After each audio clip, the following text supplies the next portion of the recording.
Hi, Maria here. Today I'm going to review Apoxie Sculpt, which is a two-part epoxy clay. And I know people ask about how to use it. I use a lot of polymer clay, so when I started using Apoxie Sculpt, it was somewhat of a challenge, but you learn as you go. So I'm just going to show you before we start. I was making these colorful birds with legs. This one is made with Apoxie Sculpt on top of a styrofoam ball for head and body, and then there's wire tail or feathers. So and this one was made with the polymer clay. You can't really tell the difference when you look at them side by side, more or less. And the only challenge with using the polymer clay for the birds is they have to stand up in the oven, and so you have to cover it with some foil on top so it doesn't burn at the top. So I'm gonna show you this. I made a little armature for another bird, so I'm going to use that for example. First, you want to cover your work table with some kind of parchment paper or freezer paper. I have X paper on here now that I have glued or taped down pretty good, and you don't need a small or big space for that, but Apoxie Sculpt is very sticky. So let me show you. Here I have, it's two parts, and I wanted to show you how I actually keep them, because they tend to dry out if you let them stand around. So I have especially part B. So I have Ziploc bags, and I got part B tends to dry faster than the one A. Part A is pretty just like, it's softer than regular air dry clay, I think, maybe a little bit softer. And this one is pretty tough to deal with. This is still good because I've kept it really tightly covered. So you can buy these in different sizes at Amazon or other, but you can buy it directly from Aves or Avis, I don't know, .com. But the shipping is high because it weighs 2 pounds each. So I buy the big ones. I know that there are people that buy even bigger, but they make big sculptures. So it depends on what you're gonna make. And to use those, to handle them, you need a pair of gloves. I have latex gloves here. I use them over and over because gloves are expensive. I think I would prefer vinyl gloves because these don't fit really tightly, which it's better. And then you need to take a part of A. I'm going to just show you.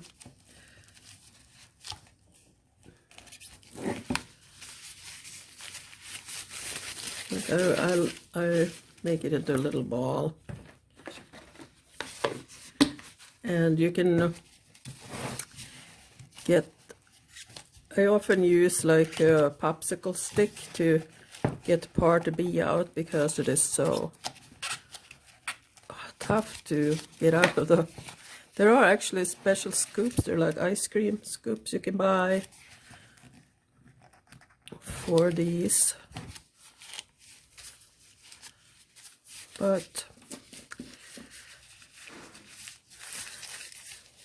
I just persist I don't have any popsicle sticks available right here, so you'll eyeball the size between the two. You can weigh them if you have like a postal scale. Make sure you get the same amount. It's 1 to 1.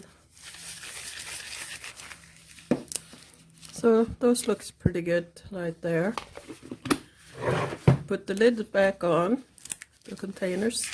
Then you have to mix this really well. It should be so well mixed that you can't see any streaks. I like to kind of roll it out a little, but however you want to mix it. This clay leaves like a residue, so it's not bad. It's just that's why you want to protect what you use for a protection underneath when you work. And then also the tools that you use, sculpting tools. I have ruined several by not taking the Apoxie Sculpt off the tools when I was just done, because I forget, and when they dry on the tool, it's almost impossible to, it is impossible to get them off. So be careful with your tools. This is the strongest clay, and I like working with it because you know that if you make a sculpture, it's not gonna just fall off wall and break like some other clay might. And I also use it to fix, say I get a problem with the polymer clay coming out of the oven with a crack, I will fill it in with Apoxie Sculpt, and it's seamless. You can't tell that it was broken. So I actually used Apoxie Sculpt for a lot of things. You can use it to repair boats because it's totally watertight when it's dry. So it has many uses. It's not just for sculpture. It has a working time about, I'd say about 2 hours. It says 3 hours, but at 3 it gets hard to smooth out the clay. There you can see I have some streaks still, so keep going. I like to roll it up because it seems to go faster that way. This is, I guess, the most tedious part, but like anything, there's always one part of the job that is not all that fun.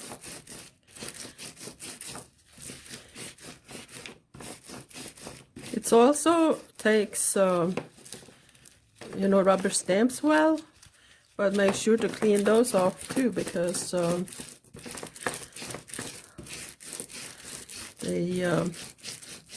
this will stick in the crevices and then never be ruined. So as you can see, the consistency is kind of like an air dry clay, but it's a lot more plasticky. There's not a word like that, but it has, you can tell it's like a, I don't know, some kind of chemicals. Let's put it that way. It can be irritating to the skin, so absolutely when you mix the two, you definitely should use gloves.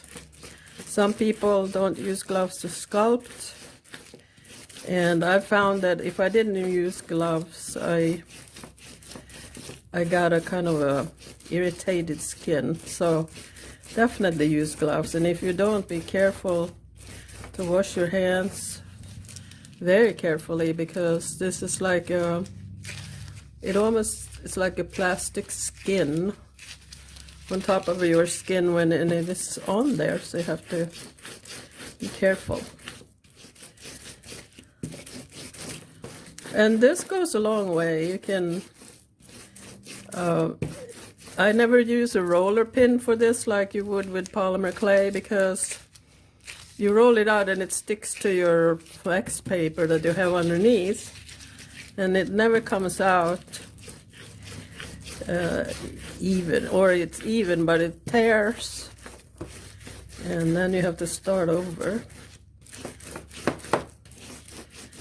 So for the wings here, I used, to get that impression, I had made a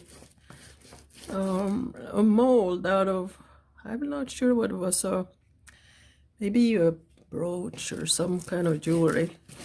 I don't remember. It is a mold, so you can press this into a mold, pull it out and attach it to whatever you're working on. I have found that it doesn't seem to stick to the silicone, but you can, when I use it for molds, I put some baby powder in the mold, and then it's easy to get the Apoxie Sculpt out of there, and also any powder that sticks to it, it doesn't make a difference. So that's something you can try if you have molds. So I guess this is pretty much done here. Okay, so I just roll it up again a little bit to see. There it is. So I was gonna make this body, and I will start with just flatten this out. You can use water to, it is very responsive to water, so you can see how I get like patterns from the gloves. That can be smoothed out with water in the end. And that I don't use gloves when I smooth it out. Just so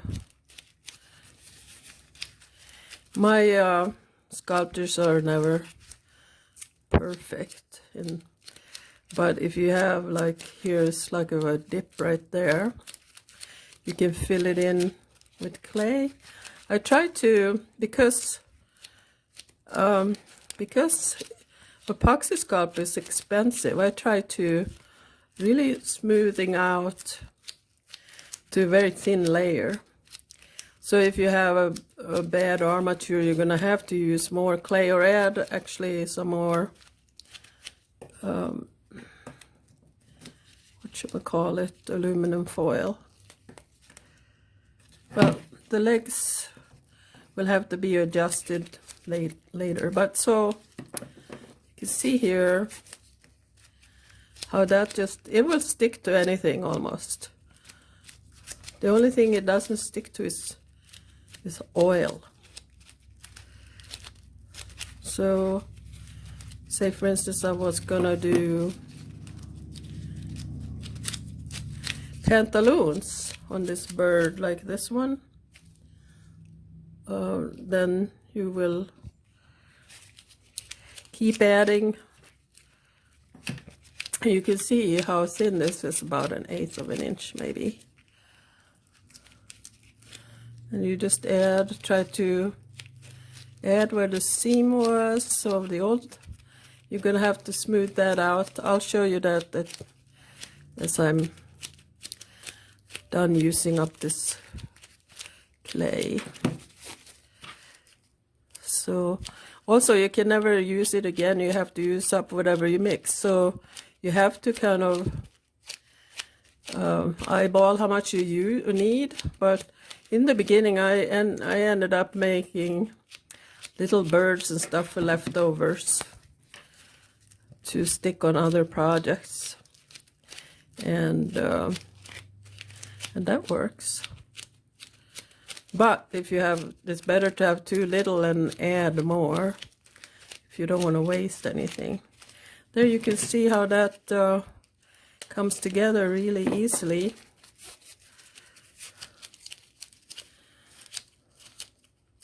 It was hard in the beginning, but the more you work with it, the better you get at it. Of course, like anything else. So the legs are now are never gonna go anywhere. They are very well attached.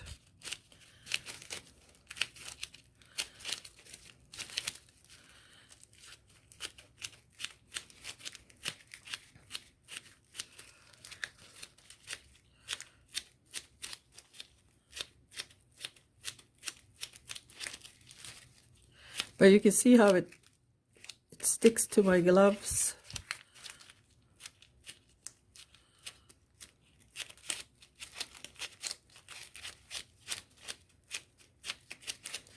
It is very sticky.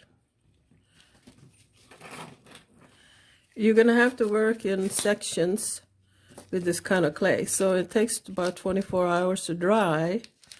So say you could do something in the morning and then come back in the evening, that's okay. But when it's this soft and you try to do everything, it becomes, you're gonna ruin whatever you put on before. So it's better to do parts and then come back. So you can see here I attached the pantaloons. And of course you can make them as big as you want.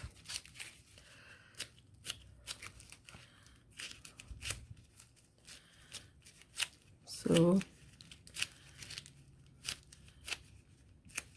I like using this because, like I said, you know it's not gonna break, and it's almost unbreakable. And anything like legs attached, you know they're gonna stick there because when it dries it's like rock hard. So something like that. I would try and get the whole body on here. Just the basics, like around the body, fix any dips and things like here, put some more. And so this one doesn't stand so well because it's not adjusted. But let me get some, give you some examples of what I have to get the water. I'll be right back.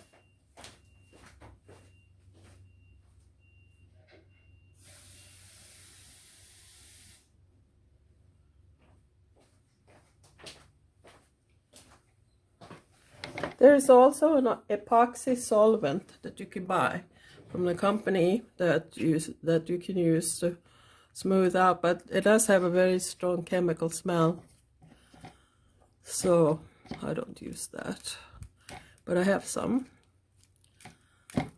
So you can see here how smooth it is once you put some water on there.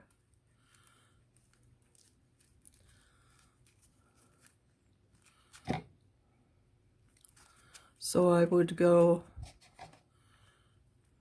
over everything, try to really smooth where the connections between the pieces of clay that I use, it gets smoothed out. It's never going to be completely perfect, but that's okay. So I'm not going to do the whole bird, but do you see how it works? And it's very pliable. You can push it when it's wet like this and push it into crevices in the armature. It's very forgiving.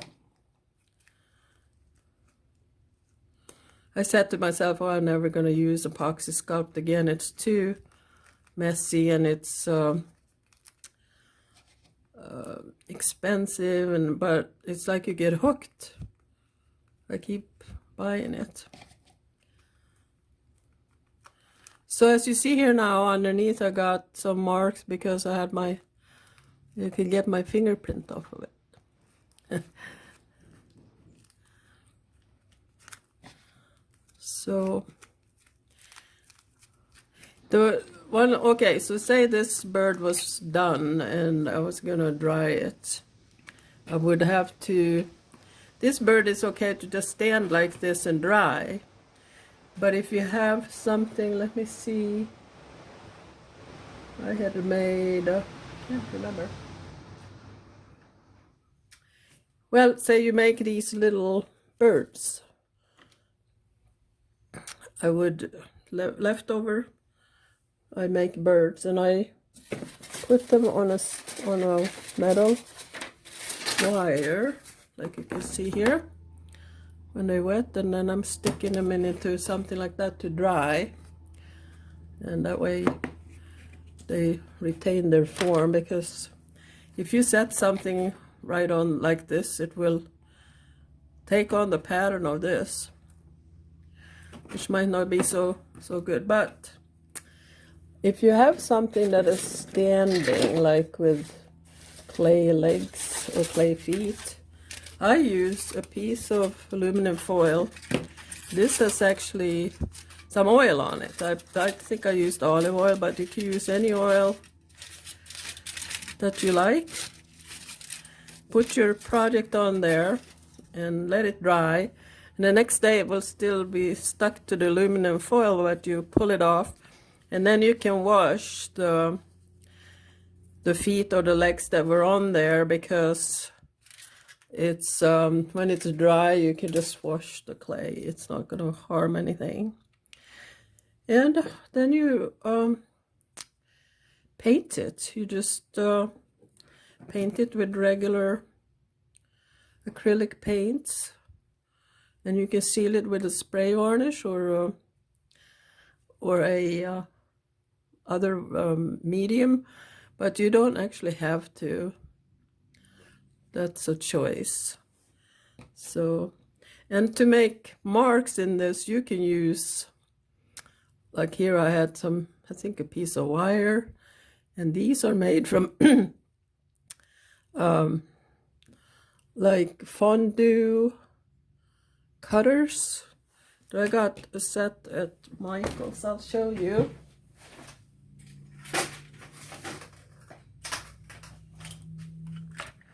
That you could get to make shapes.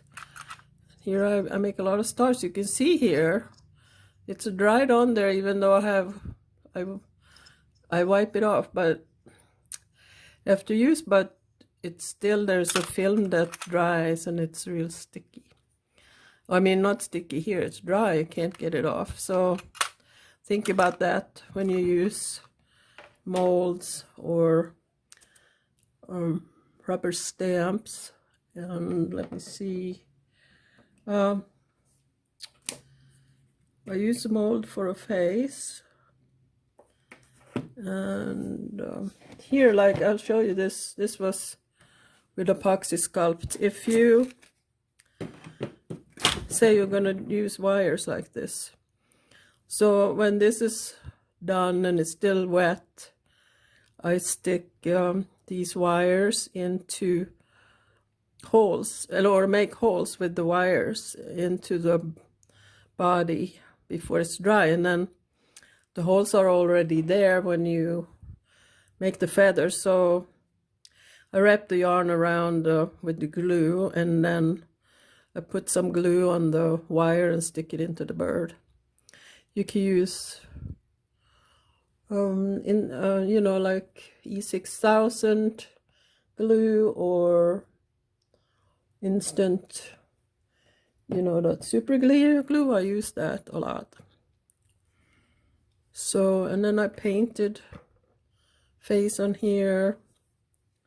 There are at least 3 or 4 layers of paint here, and then these little, I used just a clay and rolled up some balls and stuck them to the bird. As you can see, they're on so strong that you couldn't get them off of there. And like here, I would the star is also made of Epoxy Sculpt, and the wire stuck in it while it's wet, and then I dry it on this styrofoam. And then I'd already made a hole in the hat, so when it's dry and painted, I can just stick it in there with some glue. So there's many things you could do.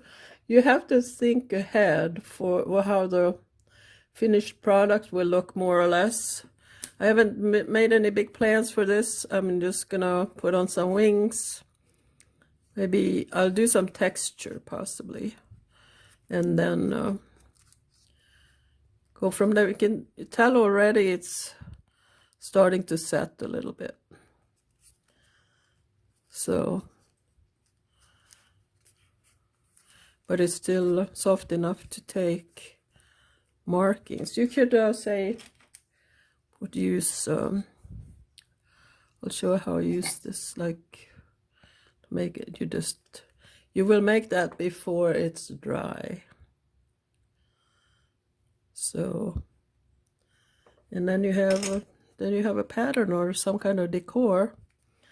You can, let me see if I have some other.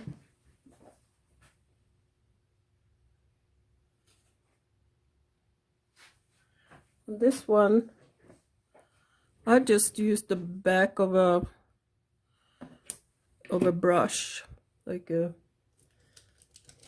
like a paintbrush, and just made those indentations. And when I painted, I put a darker color there to make some interest. So there you go. Well, I hope you understand how to use the Apoxie Sculpt. I probably forgot something, but you can put comments below in the comment section if you have any questions, and I will be happy to answer them. So you can buy smaller containers of Apoxie Sculpt and try them out before you get into these bigger containers. So happy sculpting! Thank you.